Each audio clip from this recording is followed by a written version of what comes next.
Hey guys, welcome back to VM Nation. We are live. Thank you, LinkedIn. Thank you, YouTube. Thank you, Facebook. Guys, this is going to be another great episode. I'm your host, Richard Kaufman, also known as the Comeback Coach. I just wanted to say this is going to be an amazing episode. Everybody has a story, and everybody's story needs to be told. And we're going to be talking about that today with my brother, Michael. But first, I want to thank our sponsors. First, the sponsor is me. I want to say everything that I do, you guys know it's all about paying it forward. It's all about helping veterans and first responders. So my new book just dropped. It's on sale for $10.97. It's an ebook. It goes right to your email. 22% of that goes to Project Die Hard 22.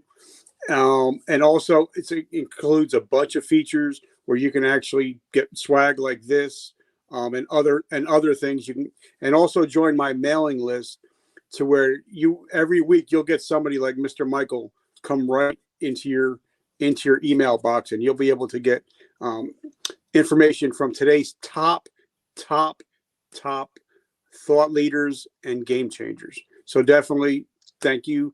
Check it out. I'll leave the links at the end. And also, everybody says, how do you get so much energy? And guess what's in this shaker cup? This coffee from Soldier Girl Coffee, an amazing company. We're both drinking it right now. I've been friends with Carrie since she started the company years ago. An amazing person, changing the game and only hiring veterans. So she is doing what she says she's doing. If you love coffee, I like the original coffee. A lot of people like the vanilla with the CBD infusion. A lot of people like that product. I just like the regular stuff because it kicks my ass. So guys, I like the Southern Pecan, man. It's my fave. But love it. So guys, if you love coffee, as you see below, you can actually go to that link, check it out, pick up a couple bags. You're not going to be disappointed. So guys, like I said, I want to talk about is telling your story, why everybody's story needs to be told. Michael, my brother, what's going on? Hey, man. Hey, I also want to give a big shout out to Carrie. I mean, I've been with her since she started her coffee company, and she picked me up and let me write for her, and it's been great. And I can't say enough good things about her. So yeah, definitely look up her Soldier Girl Coffee. I love it. So talk to me a little bit about where you come from, where you're from, and what kind of little boy was Michael? Yeah. So I was born and raised in Fort Worth, Texas, which everybody's kind of like become really popular now with the whole 1883 Yellowstone thing that's come out, right? And I went to Pascal High School, and I rode bulls through high school, worked as a baker in high school as well. And I was, man, I was a typical 18-year-old kid in the 90s. I was a kind of a hellion. I worked and I had my own money, and the only bills I really had to pay was gas, insurance, and a pager bill. So most of my free time I was running around Fort Worth, gallivanting with friends, having bonfires by the lake. But now, you said you grew up riding, and yeah. Something that as a veteran, I've talked to a lot of people. Now I think this is almost our 400th interview. A lot of people say that when you're around a horse, it calms the soul. They say that they can actually look into your soul. Yeah. Can you please talk about that a little bit? And sure. I mean, I worked on a lot of ranch. This is kind of a common thing in Fort Worth anyway, at least in Texas, but I worked on a lot of ranches here and there, on during summers. And I think the first time I really got on a horse was probably when I was, 13, 14, maybe. I was working on a ranch, and there's a bond. I rode that horse that whole summer, and it was a great little Appaloosa, spirited and just awesome. But there's definitely a connection there. It's almost, I hate to do the comparison there, but it's almost like a giant dog that you can ride. I mean, they're loyal, almost to a fault. And I mean, everybody talks about, people are using four wheelers and stuff now for ranching. But if you get knocked off a four wheeler, it's not coming back for you. A horse will. And it's that first, I guess, that first bond of like somebody always having your back, no matter what, And yeah, it's definitely soothes the soul because that horse trusts you just as much as you trust it.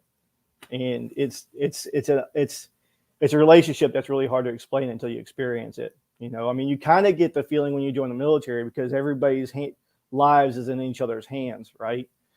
But it's not really the same because there's still that human error, that human fault in being in the military, whereas horse doesn't have that. It's going to be by your side no matter what, especially if they're really well trained. So now during high school, were you an athlete? Were you good? Yeah, I mean, kind of. I try. Of course, again, Texas football's kind of religion here, right? But I was too small for football, and I tried out my freshman year, and I got drilled pretty hard by a pretty good sized linebacker, and I was like going, you know what, this isn't for me. Now, how I made the leap from playing football to riding bulls and thinking that was a better alternative, I don't really know, but actually I do know. I ended up riding a bull on a dare, and I was actually wearing khakis and a white shirt and some like roper boots, and I was giving a friend of mine a bunch of crap about how he sucks at bull riding, so he threw me all his crap, said, you go ride one. And so that was it. I was hooked from that point on. So because I love watching, me and my wife, we love watching professional bull riding. I love it. It's something that interests me. It's amazing that, some people, some of these bulls, people can't even last for 2-3 seconds. You know what I mean? So what does the training involve being a bull rider? Obviously you're just not coming from home, putting on a pair of boots and jumping on a bull. No, I mean, like I said, the first time I did it, I did, but that wasn't like, I mean, I didn't even make it out of the chute, right? Like, I mean, they opened the gate, the bull went one way and I dropped right in the middle of the chute, right? But no, I mean, honestly, it's really just so around here, there used to be a place called Cowbell, and it was kind of where it had like kind of like the bulls that didn't make it into the PBR and the Pro Bull Riding Association, and so you go out there and you pay, I think at the time it was like $50 a ride or something like that, or $25 a ride or something, and you sign up and you get three go rounds, and just getting on the back of a bull is kind of you start with you start with like lower ranked bulls that don't pitch quite as hard, and then you start building up to your bigger bulls and whatnot. And I personally was always kind of like, I was more afraid of the smaller bulls because they can move, they're more agile, and the bigger bulls, they tend to be more blocky especially when they start turning, so you don't get quite as dizzy, but they also tend to blast out harder. I mean, I can sit here and talk about bull riding all night, but yeah, I mean, basically you just got you can also like get like 50-gallon barrels and attach a bunch of springs to them into trees, and you take basically a baseball bat and you whack the sides of them to make places for your knees that kind of like mimic the shoulders of the bull, and then you throw a piece of old carpet over it for your spurs to dig into, and then your friends get there and they freaking pull that baby up and down, and you try to hold on and not get thrown off and eat dirt. And I'm sure that there's no beer involved. No. Not I mean, yeah. I mean, when you first start, like when you're actually serious, like, I mean, it's kind of like anything, right? So like when, like the first, 3 or 4 hours, it's all like serious. You're you're there to really try to get better. But then after about an hour or so of it, then the booze break out. It becomes like, well, let's try this. Well, I always have the utmost respect for the rodeo clowns. I mean, Oh those man, guys and gals, whoever does it, yeah, they got, well, I would hate to say, but they got balls of steel. yes, sir, absolutely. Hey So, man, we call them American bullfighters, right? And like I give all the props in the world to rodeo clowns. They're crazier. They're batshit crazy. I mean, excuse me, but I mean, like they just because I mean, there is no safer place in the entire rodeo arena. There is no safer place to be than on the back of that bull because you're good, right? Yeah. It's when you get on the ground that everything goes to hell. And so anyway, and a lot of times, like I mean, it's kind of the work. It's happened to me several times, but like you'll get hung up a lot of times. And one of the worst places to get hung up is when a bull's spinning, the inside of that turn is called the well. And a lot of times a bull or a bull rider will get dumped off in the well and their hand will be hung up. And it's just a constant beat fest. The bull's hitting you with its head and then knocking you back to its back legs and then trampling your feet with this back legs and knocking you back forward. And it's just, you're like inside a washing machine. And it's the rodeo clowns that had to come up and try to free your hand. And man, it might only last a few seconds, but it's terrifying. I mean, it's really scary. And that's where a lot of your big injuries come from, is when guys get dumped off in the well. I mean, but anyway, it's, and then, so the rodeo clowns had to come up there and try to free your hand and disguise. And then when you do get free, another rodeo clown has to make the bull chase him. And I mean, I don't know about you, but 4 legs are better than 2. And so like, I mean, that's a race you're probably going to lose. But anyway, yeah, they're pretty crazy. Anyway, like I said, I mean, I'll sit here and talk about rodeo all night. Like, it's a big passion of mine. Crap. What's up? So now my question is, what made you go from bull riding to joining the military, and what was your recruiting story like? Okay, so after high school, I quit riding bulls. I became a plumber. I went to work for a company called Jeep Mechanical, and that did big industrial mechanical plumbing, right? And steam lines, food plants, all kinds of stuff, right? And I worked for them for almost 8 years, or I guess more like 6. I worked from them from, 99 to about 2006 when I moved to Manhattan and worked as a plumber there, and for about a year, and then came back to Texas for about 6 months, and then went in the Army at 27, right? So I hate to say this, I had tried to join the military twice before I actually did go in. Once right after high school, and my mom caught wind of it and was like, no. And I don't know if you've ever met an Italian mother. You don't really argue with them, So, and then it was then again right after 9/11, and this time my dad told me no, and he was like, I understand you want to go, but don't go just yet, because I don't want to have to bury a son and whatever else. And then finally at 27, I went in the Army and didn't even tell anybody. Like I was living in an apartment, and I was back in Texas working as a maintenance guy at an apartment complex and hating life.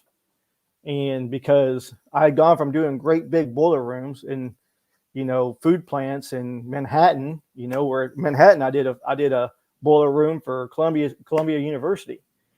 And I get back, I was hating life. And then a television commercial for the Army popped up. And I was sitting there drinking a Bacardi and Coke. I'll never forget it. On my couch, drinking a Bacardi and Coke, trying to figure out what the heck I was going to do. And a freaking commercial popped up. I was like, well, there's an idea. So I picked up my cell phone and my little Nokia brick, I think it was, or whatever was out in 2007, and called a recruiter, a Grapevine actually. It was 20 minutes away, and the next day they showed up with a little laptop and had me take a pre-ASVAB to see how I scored. And a couple of months later, I was in the Army, and I didn't tell anybody I was going. I told people that I was moving, and then 3 weeks. That's going to be a pretty funny story. That's going to end up in my book, in volume 2. All right, so hold on. I'm having a problem with my hearing. Okay. With the and I'll be right back. Hold on one second.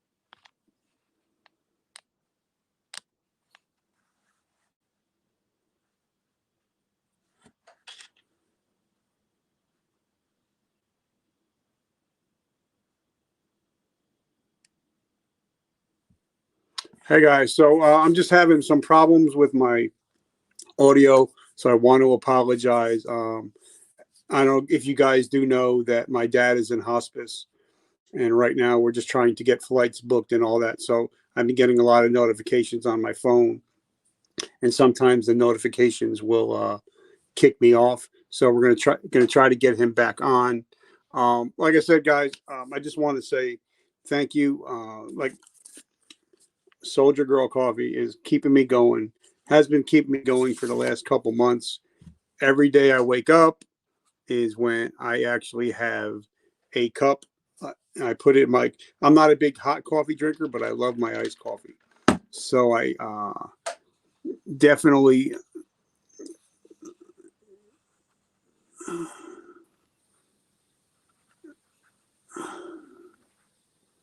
Can you hear me? Yes, sir. Can you hear me? All right. I don't know what happened. Like I said, I think I got a phone call as I was saying. My dad's in hospice, so I'm trying to get airplane flights out. So been getting a lot of calls, so it must have kicked me out. So I do want to apologize. But so talk to me about about your recruiting story. Yeah. So why you joined which branch of the military and why you joined that branch. Right on. So anyway, I went to basic training without telling anybody in my family that I had gone into the military. I went in the Army, and I went infantry into the Army. 11 Bravo, baby. Yeah. Well, I ended up becoming 11 Charlie. So whatever, the redheaded stepchild of the military, essentially. But anyway, so 3 weeks. This is going to be a story that's going to be in volume 2 of my book. But anyway, I get to basic training, and 3 weeks into it, people are going down to call their families. I was the oldest one in basic training. I was 27 years old, and which my drill sergeant loved because he was kind of an older guy too. And they actually called, my nickname was Father Time. And anyway, so he calls me into his office. Everybody's downstairs making phone calls on a Sunday, right?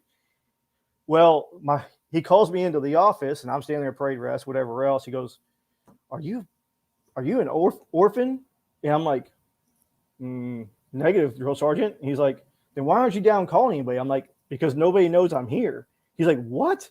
So he drugged me downstairs, cut me in line, and made me call my mother and tell her that I was in the Army.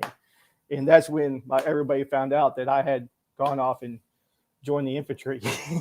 So, but it was pretty funny. Anyway, so I ended up joining the Army, I guess, because my dad had been in the Army, and again, like I was sitting on my couch, and I saw an Army commercial come up that right when I was trying to figure out what I was going to do in my life.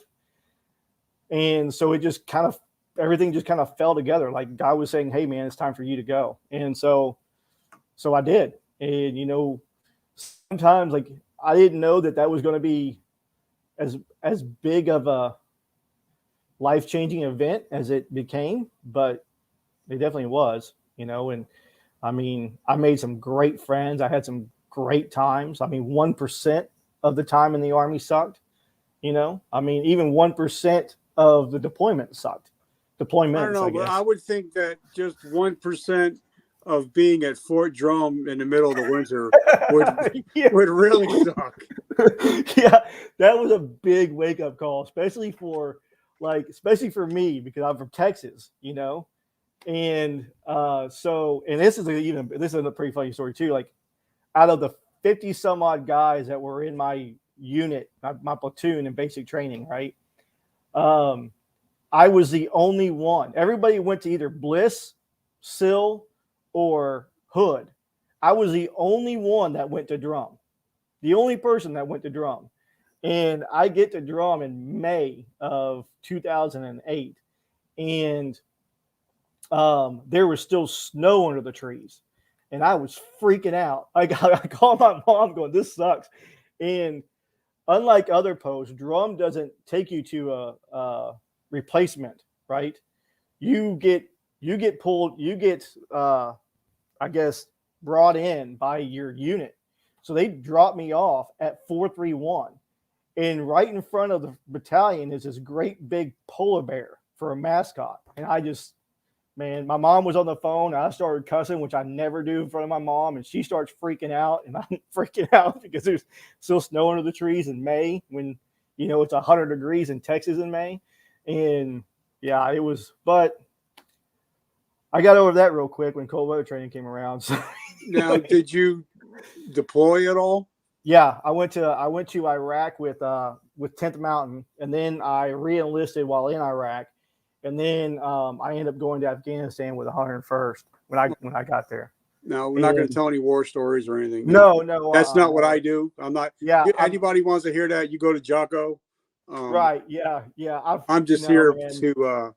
Yeah. But for people that, like I said, I've had over now with you honoring me with your presence.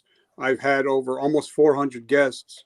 A lot of them are Navy SEALs. A lot of them are Rangers. A lot of them are, 10th Mountain, 101st. Mm-hmm. And no matter what rank we achieved, no matter where we went, we all have the same struggles. Right. And because you went outside the wire a couple times, how many years did you do in the military? And so tell me a little bit about how many years you did, why you got out, and then I have an important question to ask. Okay, no problem. So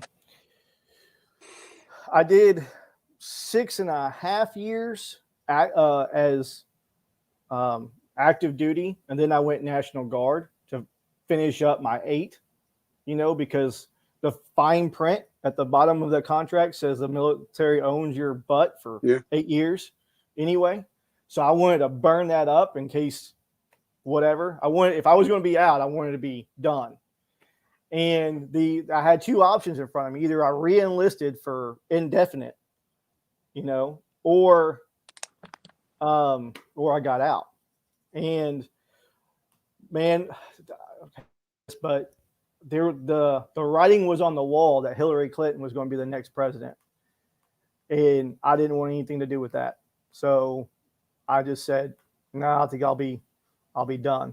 And so I got out, and kind of regret it, but you know what? It's a choice I made, and I ran with it. Okay, so then I have, this is the question that I ask everybody. One of my friends, or our friend, Sergeant Nick Valentine, always says, once you step off base, the military does not give a shit about you. Nope. The phone stops ringing. You lose your mission. You lose your job. Because even though we're all hoo and hardcore, we get used to getting paid on the 1st and the 15th. TRICARE. Yep. So you lose your career, you lose your friends, and then you don't have a mission. And then sometimes, not all the time, but sometimes people that have been outside the wire, they come home, but they don't leave the war over there. They bring it home with them. So what was your transitioning story like? Well, kind of like that. I mean, I ended up getting. I was married at the time, and after 6 months of being home, we got divorced. That's another story, and that's a personal story that I'll leave where it lies. Mhm. But yeah, I mean, I guess this is the way it was for me. The first 25, 30 days of being out was just kind of, I guess it didn't really set in because it just felt like a post appointment leave. It was like in my mind, I guess I thought my mind subconsciously was like, oh no, well we'll be back to the regulations and say in running and gunning in a few weeks. So it wasn't really until probably 4 or 5, and on top of that, I jumped right into EMT school. Like I got out, and within 4 weeks, if even that, I was in EMT school, going through that whole process and doing clinicals and studying and whatever else. And so I was still actively engaged. I was doing my clinical fire departments and in ERs and stuff like that. So I was still kind of in that mission mode.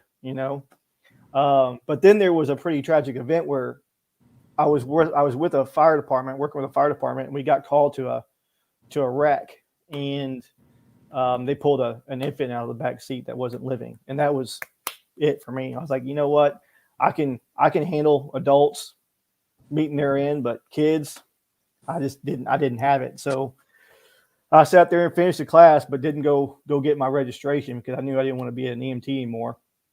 And that's when really things started going south for a little bit. My wife and I got divorced, and I ended up living with a brother, and he set me up with a job as a surveyor, paying like $10 an hour, which kind of sucked. And I didn't know anything about surveying, so I was low man on the totem pole, and I did that for about a year, till a friend of mine from high school, a really good friend of mine from high school, shout out to Chris Hall, sat there and hooked me up with a defense contractor here in Fort Worth as security, and I ended up working for them for about 2.5 years, and and then we parted ways. Then me and that company parted ways, and I went back to being a plumber, and I realized that I wasn't 20 anymore, and the Army puts some miles on you, like especially carrying all those rucks, and especially infantry, like I don't know,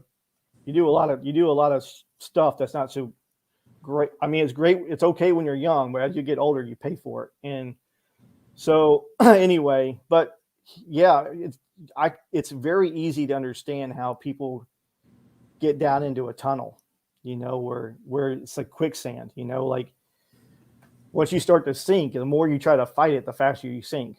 And eventually you just got to, like, I don't know, stop fighting, I guess, and step back, reassess, and try to figure out how you're going to get out of this mess. Yep, because like in your case, I'm thinking when you got out, you were probably 34, Yeah, I was right at it. Yeah, I was. Yeah, not a spring chicken anymore. right, And you think that the whole world is going to open up to you because you're a veteran. right, and it doesn't, And man. then you put applications in, Mhm. and you hear crickets. Yep, pretty much. And now, like, I had Mr. Or General Petraeus on the show, and we were talking about, for me personally, I think Love that guy, sucked. but TAPS sucked for me yeah, personally. But we're talking about maybe, how like when we're getting ready to be deployed, we have a 3 or 4 month train up. yep, They should have a 3 or 4 month train down yeah, for those soldiers that are getting ready to get out. And I think we'll be able to save a lot more veterans, due to the number 22. You know what I'm saying? If yeah, we absolutely. train down I and mean, teach, the because army. they teach you how to go to war. Oh, absolutely. They don't teach you how to come home. Yeah, I mean, and the thing about it is, like, I mean, the army kind of does something like that called ACAP. I can't remember what the heck it stands for, but it's not very long. It's like, I mean, I think you start going through ACAP, like you can start doing ACAP like 6 months before you start getting out. And I'm like, dude, you've been training me, like in my case, you've been training me for the last 6 years how to be an infantryman, and I mean, I hate to put it like this, but drop bodies and kick in doors, you know. And now you're just like 6 months and I'm supposed to be good to go. But then of course as an infantry, again, as a soldier, you're like, I can take on anything. But you can only take on anything because you've got the support of your entire platoon and battalion and everybody else behind you, right? And then you get out and that freaking like Nick Valentine says, like, you're done. You know, like, and it's funny to me because, you know, like right when it, like, so I was, my window to re-enlist opened up while I was still in Afghanistan. And man, I had first sergeants coming to me like that weren't even, and sergeant majors that weren't even like my sergeant majors or my first sergeants, like talking about how they needed me to stay in so that I could help train the next generation, whatever else, and how freaking awesome I was. And then I get out and I, like he said, crickets, nothing, you know, not even a call to see how I was doing from my platoon sergeant or anything. It was like life goes on, you know, and I get it. It's the Army. It's always been that way. But yeah, man, it was that sense, and that's a big part for veterans, I think, is that sense of abandonment when you get out, you know, that for the last however many years you were in, you had that support, that NCO support channel, you know, that just had your back no matter what. Even you might get scuffed up for being wrong, but when you had to go before whoever to get your ass reamed, they're going to be standing right there next to you, you know, taking it with you. And you might end up at the tree line, whatever else afterwards, but at least while you're going through it, you got somebody standing next to you. But once you get out, man, it's all on you. It's your shoulders. Yeah, and also I think when military personnel, we get out of the military, you know, like in the military, we're taught you train to standard, not right. So if I'm in an office building, you know, people get there at 9:00. They have their coffee. They're at the water jug talking for a half hour. Then they go check their emails, and then they take lunch, and then they're out of there at 4:00.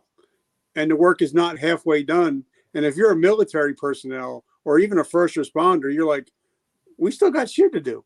Right. What? You know, why are you going home? We still got shit to right, do. exactly. Like mission first, right? That's what we especially as an infantryman, right? Like you're always taught like mission first. Like, I mean, just suppress the enemy, get it done, and then go, then take care of your personal crap, weapons, whatever else, priorities of work, right?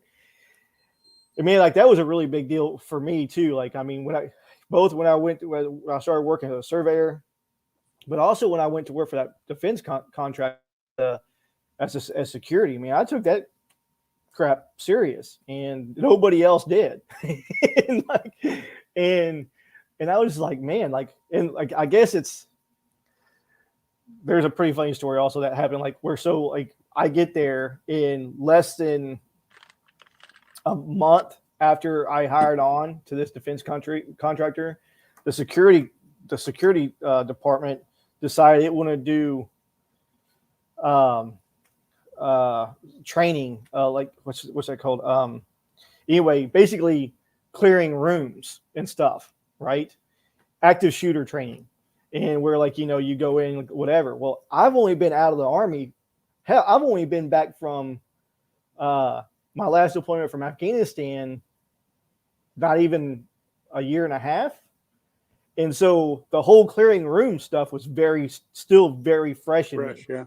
And so we stack up.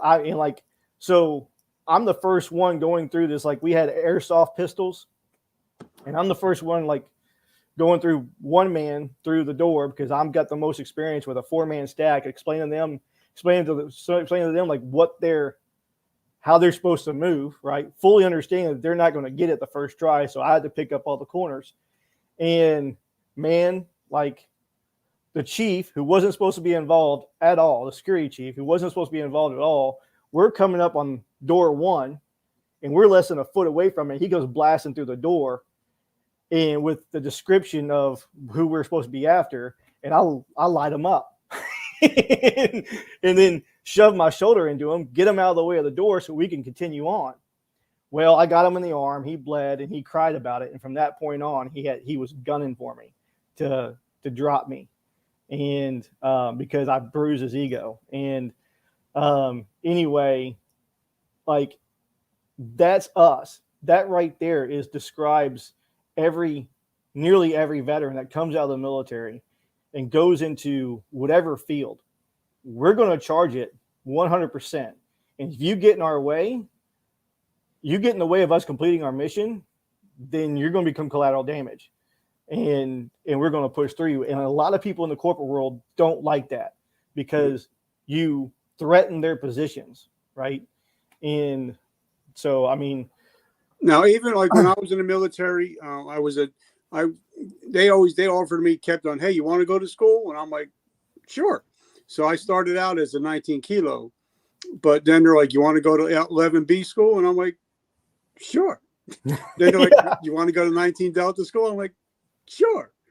But, me being, having my own squad, even though I was a squad leader, I chose to take the position of being the last guy.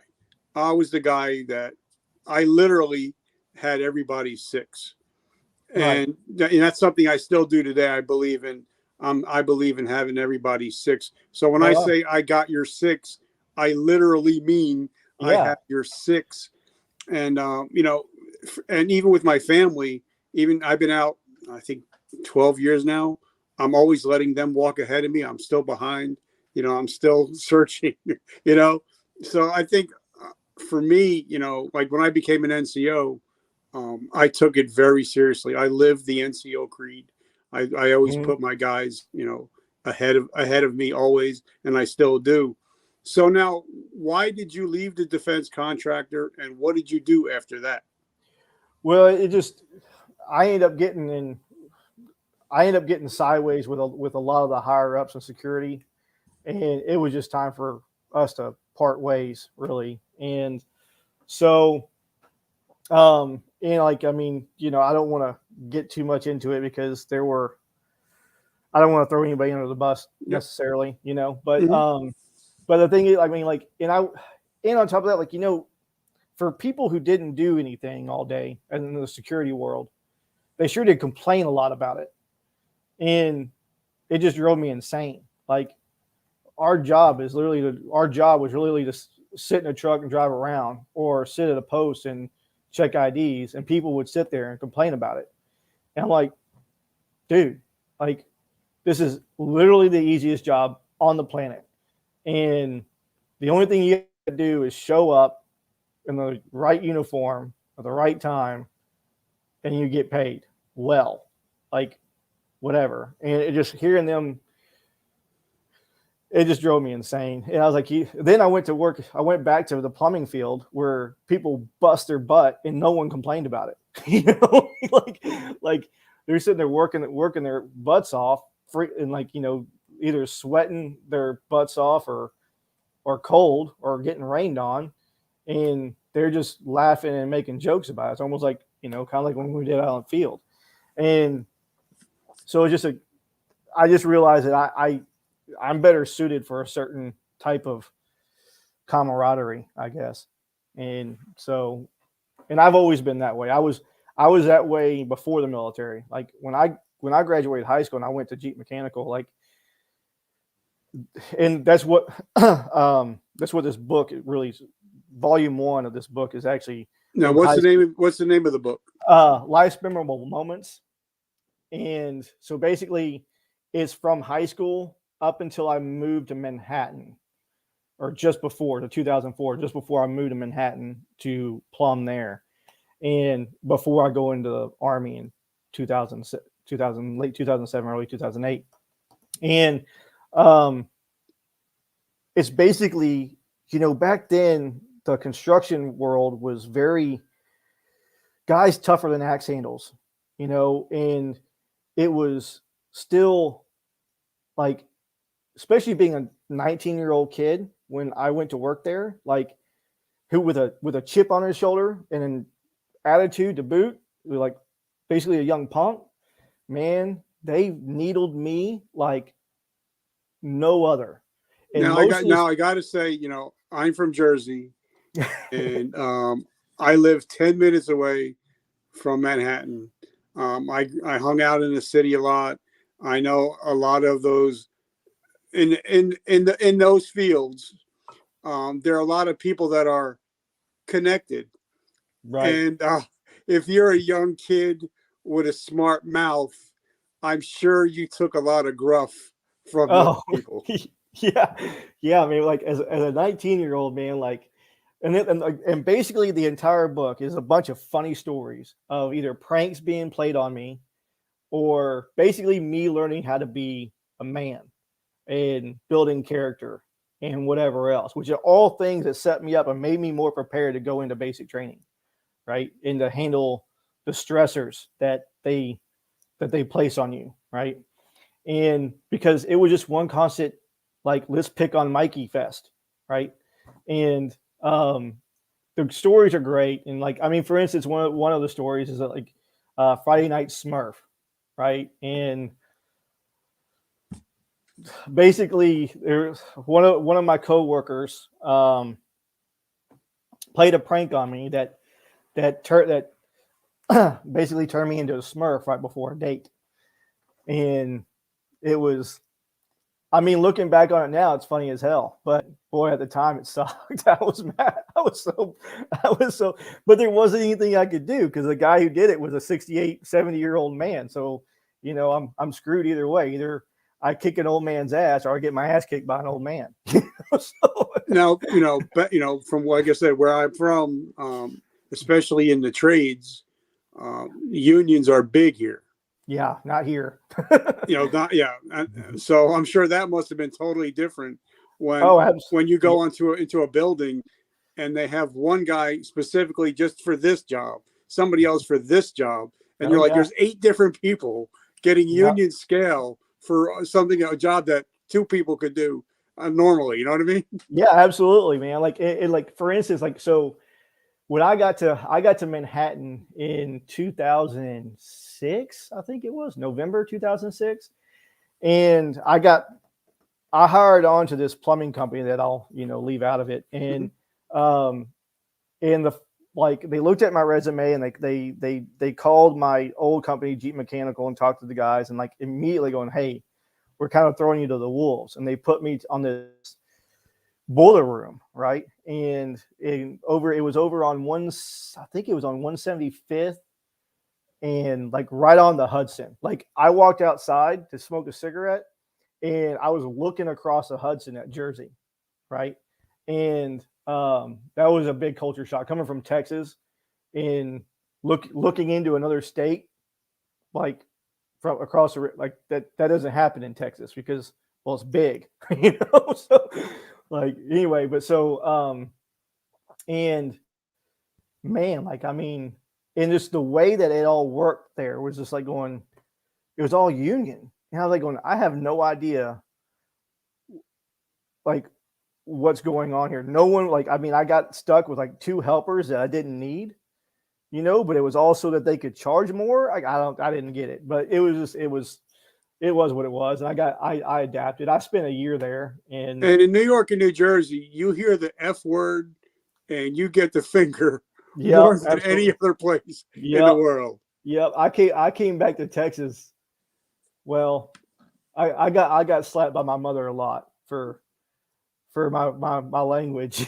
And so, even though my mother had grown up at, like, so she my mom is a little Italian woman who actually was born in Queens and grew up on Long Island, but she moved to Texas when she was 18 with her family, and had lived here ever since. I was back. My mom was born in 41, so I've been, like, back in the close to 58, 59, I guess. And she's lived here ever since. And so, even though she was kind of used to it and kind of expected it because she'd grown up here, she'd been in Texas so long, she'd come accustomed to people not cussing in front of, especially older ladies. Yeah. And so when I did, man, it didn't go over too well. So, so what are you doing now? What's going on in my world now? Okay, so I'm officially a writer. I do a lot of freelance writing work where I do a ghostwriting. I do a lot of articles for Google. essentially, that I like question answer type stuff, reviews. If you've a lot of the things that I do are like off-road tires, off-road lifts, fly fishing rods, whatever else, fly fishing stuff, scopes, weapons, systems, stuff like that. It and I work for a company that gets the articles, passes it off to me, and I get paid like 2 cents a word. And then I do other stuff for instance, I do articles for Soldier Girl Coffee and stuff like that. And I have a blog that I keep up with, and now I'm writing a book. It was all setting the groundwork to start writing books. Like, this isn't just going to be a book. This is going to be a 2-volume series that I'm doing. And then after that, I'm going to go into either a historical fiction or a sci-fi. And either way, both of them are getting done. I just don't know which one's getting done first. And then on top of that, and so I'm dedicating myself to becoming an author, like a legit author.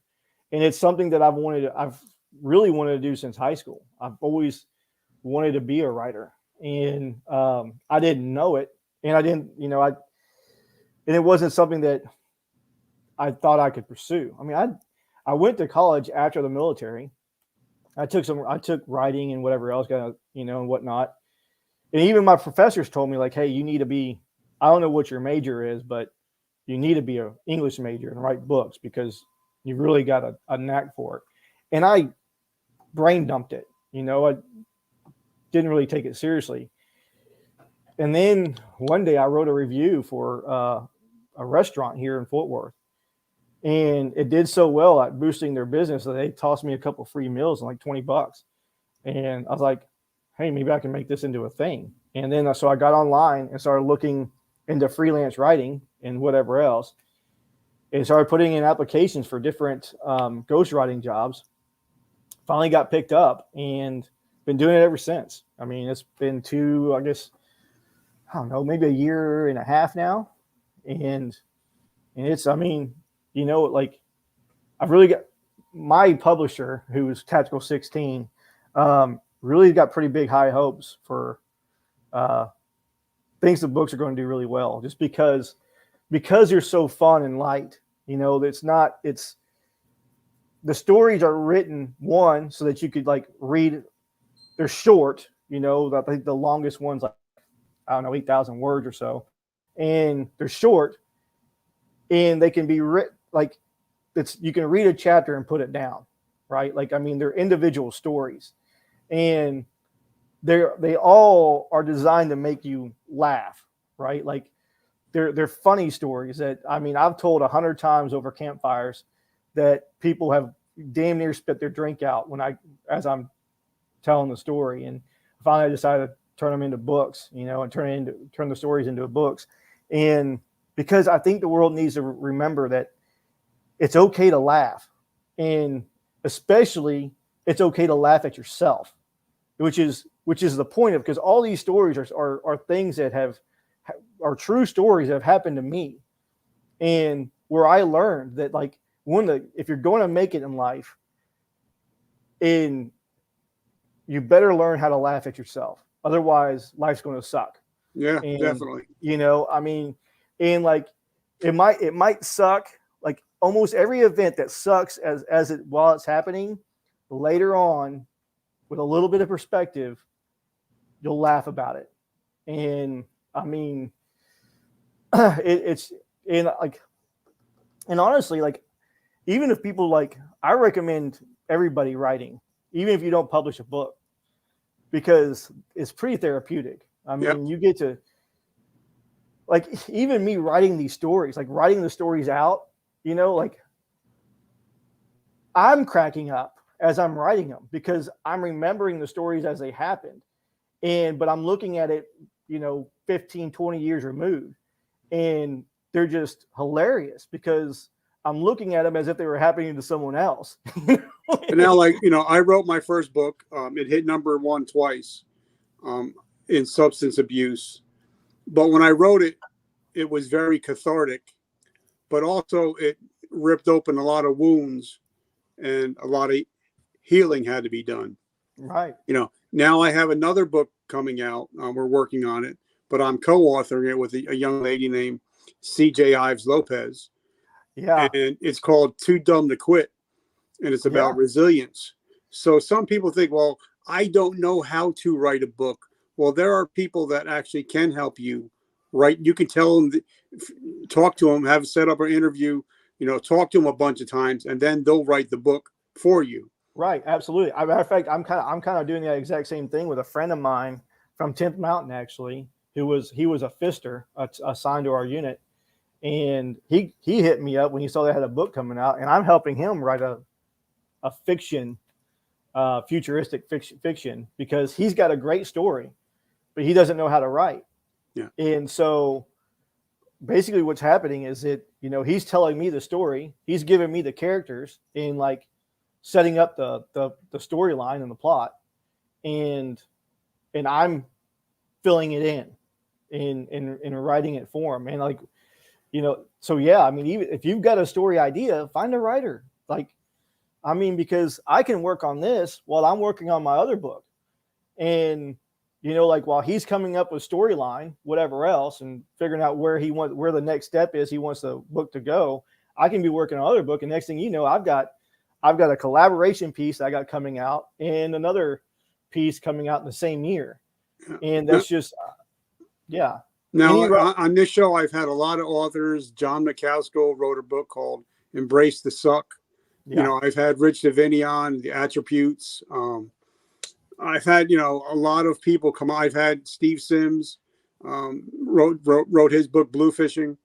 But now he told a funny story that, everybody don't know Steve Sims. Google him, check him out. He's a 7, 8, 9 figure earner. But he said, he got offered a choice to write a book, and he says, okay, I don't have time to write it, so I'm going to let a ghostwriter write it for me. And his wife got the copy and read it, and she says, you can't put this out. And he's like, why not? She says, because it sucks. It does not sound like you. Yeah. It does not sound like you. So like when I wrote my book, people that read my book, and you said you're going to pick up the book today. It's very easy to read. It sounds exactly like it's coming out of my mouth. So I didn't over edit it. So I think a lot of times people think that's something they have to be aware of. If somebody's going to co-write your book, or is going to, ghostwrite it. Like I just had, Sharon co-wrote Rich Dad, Poor Dad. She was on last week. And when you write a book, it has to sound like you. Yes. Like for me, if we're infantry guys, we're not going to be saying these 8, 9 syllable words. Right. Absolutely. Yeah, exactly. Yeah. And that's the thing. Like, like even with Life's Memorable Moments, even volume 1, like, I was a plumber, and like when I got into the field, like I really didn't cuss a whole lot, like, especially in Texas, we're pretty respectful when it comes to that sort of thing, but when you start getting on those job sites, and as I started growing, I started cussing more. And, but the thing about it is like, as a writer, I still reserve the swearing for dialogue, like that's pretty much where the only place that it really belongs in my opinion. And then, but like, yeah, it's got to sound like you. Like it can't, like, I couldn't imagine having somebody else write Life's Memorable Moments, because they wouldn't be able to pick up how I reacted to certain things, and there's a lot of dialogue in Life's Memorable Moments, because because the memories are so vivid that I remember the conversations like it was yesterday. And I mean, you could call that maybe it's partly because of trauma. I don't know, but it was pretty epic. And so, but I agree with you 100%. If you're going to get a ghostwriter, like my buddy Russ Hernandez, he called me up, and like this piece, like every time I get a chapter done, I'm sending it to him to have him read it, to make sure it's following the way he wants it to sound, because sound and flow are critical when it comes to writing a book. I mean, if it doesn't flow well, And if it doesn't sound right, then you might as well take your notebook and throw it in the trash. Okay, now let's talk about that for a minute. Okay. Like I said, I'm just so grateful that you're taking the time to hang out with, and I just want to say thank you. Yeah, no problem, man. You know, like my book cover, I just got it from her, and oh my God, it's amazing. Right. But a lot of people think, I'm going to write a book. Like I had a cousin, he wrote a book on resume writing, and I mean the content was great, but the cover was like, eh. So we got the book, and we actually went to Barnes and Nobles, and I put it on the shelf next to every other book. And I'm like, why would you pick that book? And he was like, right. So a lot of people don't put much time or thought into their cover, where if your cover doesn't pop, like me and you, I think we're around the same age. You might be a little bit younger. Yeah. But back when I was younger, we had record shops. Right. Yes, sir. I would pick out a record just because of the photo on the cover of it. Right. Like I picked up Molly Hatchet's album because it just looks so cool. And I think a lot of people, they'll write a great book and just give an afterthought to the front cover. What are your thoughts? Right. I mean, I agree. But at the same time, okay, so life's memorable moments, the cover's just going to be life's memorable moments written in cursive in red on a white background, right? Because sometimes less is more. You know what I mean? Like you don't want to, in my opinion anyway, you don't want to over clutter the cover, right? I mean, unless like I might do something like that with my sci-fi, where I want to have, maybe a planet on there or something like that. But for this, because it's just, my memorable moments, there's no way to really capture that on a cover, right? And so because of that, just having sometimes less is more, sometimes more is better. It just depends on what the book is and what the audience is as well, and for instance, if you're writing a thriller, a historical fiction, any type of real fiction, then yes, the cover is where you want to put a lot of detail into it, because because people are buying the book for that imagery, that mental imagery, right? So if you have that imagery on the cover, then it helps them with their imagination as they're reading the book, right? Like one of my friends, he wrote a book, and I'm not going to mention his name because I don't want to embarrass him. But he wrote a book, and he because sometimes he'll split test, and he did it was just a picture of a tank, and on one of them, and then it had a picture of a female soldier riding the tank on the other one. And the one with the female soldier sold almost 1,000 more copies. Of course it did. Just because of the visuals. You know what I mean? Yep. Yeah. Sex sells, man. I mean, I don't care. I mean, if that offends people or not, it's true. I mean, that's going to win. I mean, that's why commercials have gorgeous women selling their products, because it sells. All right. So now I have a question to ask you, because a lot of people, and like I said, I've had Ryan Hendrickson wrote a great book, Tip of the Spear, great book. But a lot of people don't realize that when you write a book, just because you put it on Amazon doesn't mean you're going to sell a copy. Right. And a lot of people don't realize how written reviews, how important they are. So talk to us about the work it takes after the book is written. Man, like that might be the hardest part. Like, don't get me wrong. Like, I mean, writing the book was pretty tough, at least, especially the last couple of chapters. I think that's going to be the case with almost most books, because you got to figure out how to end the book, right?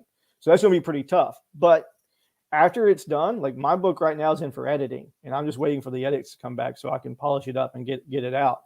But now my focus is building a following and the marketing process, doing as many podcasts as I can get onto, and really getting the word out about the book coming out, so that people are anticipating the book coming out and wanting to buy it. If you don't do any groundwork, because your publisher's not going to do it all for you. I've got a publisher. Some people do self-publish, which is fine, but like, they're not going to do everything for you. it's not like they're going to sit there and hold your hand and walk you through it. Like, you've got to get out there and build a following however you want to do it. I'm personally using Facebook. I created a group, just life's memorable moments that's coming out. And I joined it, by the way, I think it's a great awesome group. You have almost 400 members, and yeah. they're very active. So Yes, that's great. and that's critical. You can't just create a group and then hope that it takes off, right? Like, I'm writing articles for that group now that my book's done, at least one a week, and the topics range from astronomy. Like, I just put one up yesterday about the International Space Station, and because there's some pretty important news that came out about it on the 31st. And like, I saw the news, I'm going, holy crap. And I've been following the ISS since I was 18 years old. And like, so I immediately going, I got to write an article about this. And so I sat down and did a whole bunch of research, finding out all the stuff that I could, and threw it into an article in layman's terms as best I could.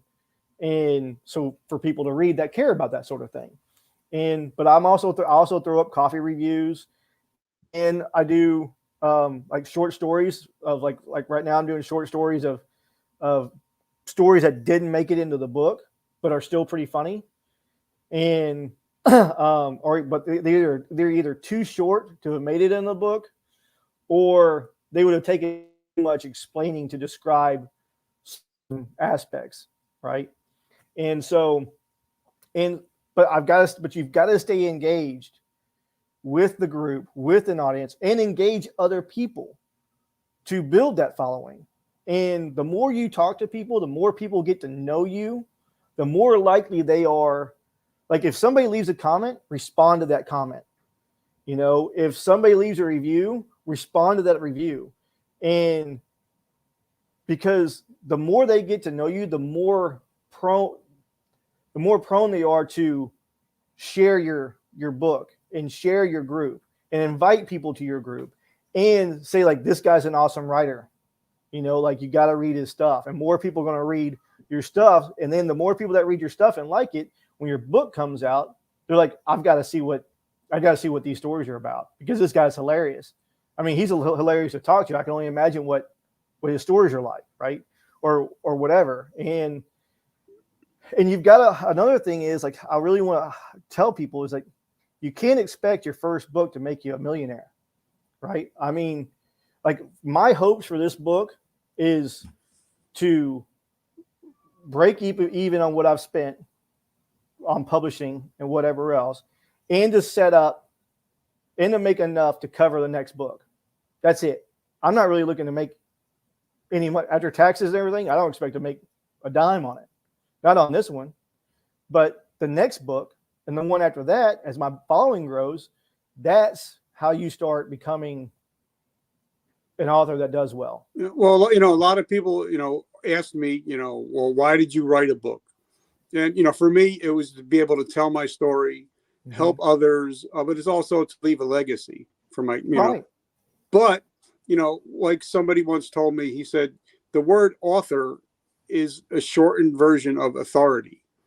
So if you write a book, you are considered an authority. Like somebody asked me, well, why should I have you on my podcast? I said, because I literally wrote the book on substance abuse. Go. You know? Yeah. And a lot of people don't realize that they, you know, books, like for Gary says, books don't make me money. Right. It's people coming to see me live that makes me the money. But it gives him the authority. Why? To show him, you know, when Amazon, because, and I want to throw this out there, this is a little hack. On Amazon, if you guys have a book and you put it on Amazon, once you get 50 5-star reviews or 50 reviews, they start promoting it for you alongside other books. So in your genre. So make sure that when you guys get a book, you know, ask them, please, if you don't mind, leave a written review, and most likely people will do it. But if you don't ask them, they don't know. Right. You know? Right. Absolutely. So now last questions I have. How do we find you? How can we support your mission? How do we get your book? And can we pre-order this book or what? It will be. It will be out for pre-order and whatever else. Right now, the books, we're looking to release the book in July timeframe. It hasn't come back from editing yet, so that's, it's kind of like still tentative as far as like an actual solid date. But it will be open for pre-release. Yeah, absolutely. And as right now, people can follow me on Facebook. I have a group going that's called Life's Memorable Moments, which is the title of the book, which is I keep it simple, stupid, right? So, and I am very active there. Like when you join, I'm gonna make sure everybody knows that you joined. And if you send me a message, I'm gonna respond to it. I mean, it might not be right away, but it'll be within a day or so, if not that day. And on top of that, if you like what I write and there's something that you want to know more about, ask me. I'll do an article on it. No big deal. You can find, I'm on WordPress, which is where all my articles are published. Because it's pretty user friendly for me and it's pretty easy to navigate. I'm not exactly a tech nerd. So like navigating computer systems is not really like my forte. Exactly. Yeah, me too. Like I have a WordPress blog. Right. I only have, I think, 230 followers. Yeah, better off. Or subscribers. And I'm very grateful for every single one of them. Yeah. And I think a lot of people, they worried about how many subscribers they have, how many followers they have, instead of appreciating the ones that you do have. You know what Absolutely. I mean? Because I'd rather have 500 engaged.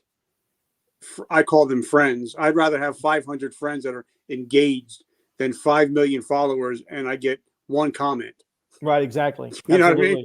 And that's the thing, right? So like, I mean, I have like, I don't know, like 1,000, 2,000 views on some of my articles and stories, but I only have 50 followers, which that's fine.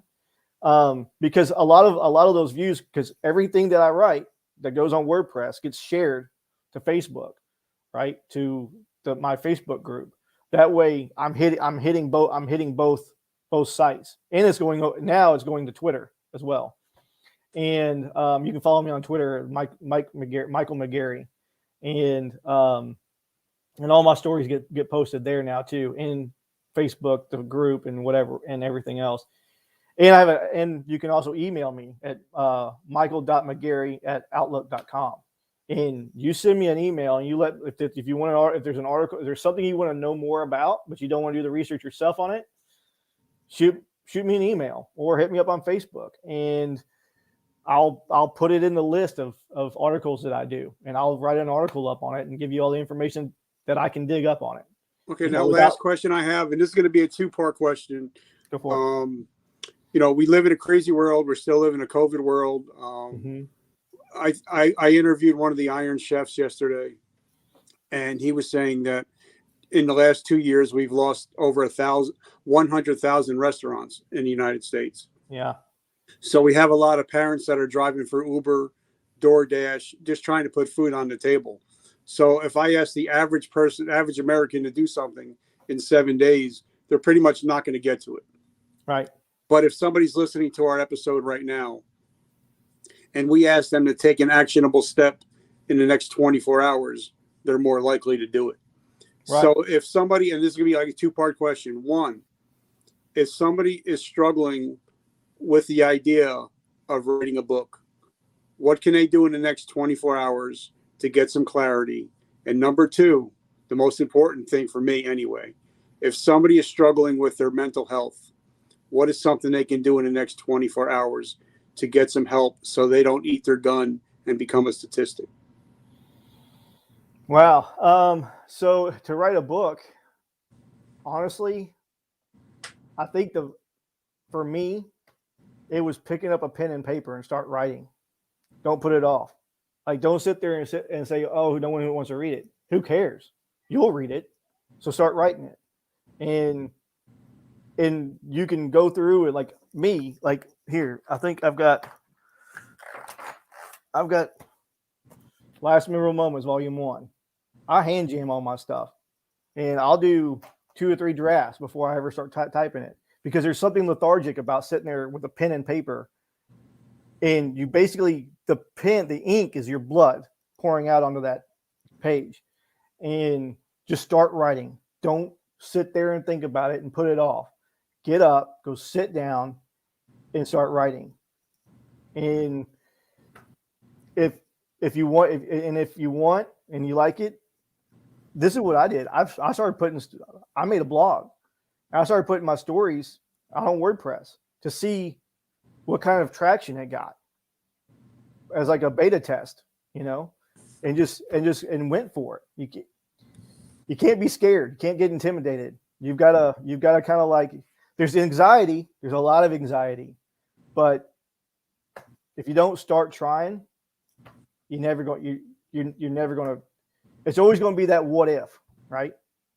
Now, as far as mental health, that's one of those things that's kind of like, you got to figure out something for me, you got to figure out something that you're passionate about. And it's different for everybody, right? Like I've got a lot of them. I like to write, I like to work out, and I like to fly fish. And depending on my mood, I figure out which one I want to do, right? But you got to find something that you're passionate about, something that and preferably something that you can do any time of the day, whether it be midnight or noon, so that you can either drop and do some push-ups or start writing, or you can't fly fish any time of the day, but whatever. Figure out something that you can do whenever you start feeling that makes you feel good, that you can do especially I suffer with anxiety, especially now that I got my first book coming out. Like, I mean, there's some serious anxiety going on there, but I've got I got a workout, mini gym on my back patio, right? It was like squat rack, bench press rack, and some free weights. And when that anxiety starts kicking, I'll go out there and work it out, right? But that's not for everybody. That's just what I do. And so you've got to figure out something and the VA's got some great programs. I'm not a big fan of the VA because they suck, but they do have some great community building programs that you can get in touch with some veterans and really not necessarily talk about your crap necessarily, but just hang out. I think that's the big thing, right? You don't necessarily need somebody to talk to. You just need to know that somebody's there and got your back. And I tell everybody, because now me and you are friends. I'm sure we're going to be lifelong friends. Right. Exactly. But I tell people, I might not have the words to say, but I got a really big shoulder. Right on. I got really big ears. So I'm willing to listen because I'd rather hear your bullshit than your eulogy. Yeah, absolutely. And that, you know what? You and I met through the Veteran Social Summit back in 2020. Yeah. And where I met Ryan Hunt and a bunch of other vets that have really boosted not only like my writing career, but my emotional standing, right? Because now I've got a group of veterans that, right, wrong, or indifferent, they're on my side, and whatever they can do to push me forward, they're going to, right? Yeah. And that's critical. I mean, I can't stress enough. I don't care if it's Veteran Social Summit, if it's you, I don't care what veteran group it is. Get involved with one so that there's a Reverent Warriors, whatever. Get involved with one so that you have a community that you're a part of. And that way, I mean, the worst thing for a veteran is feeling alone. Yeah. And you've got to get out of that idea of you're alone, because you're not. None of us are.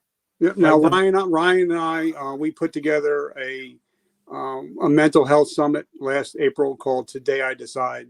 I remember that. If you guys are listening, go to your search bar, hit hashtag Today I Decide. It's a free mental health summit for veterans, first responders, and their families, and it's all free, always free. And if you guys want to, definitely get in touch with somebody, and she keeps it real.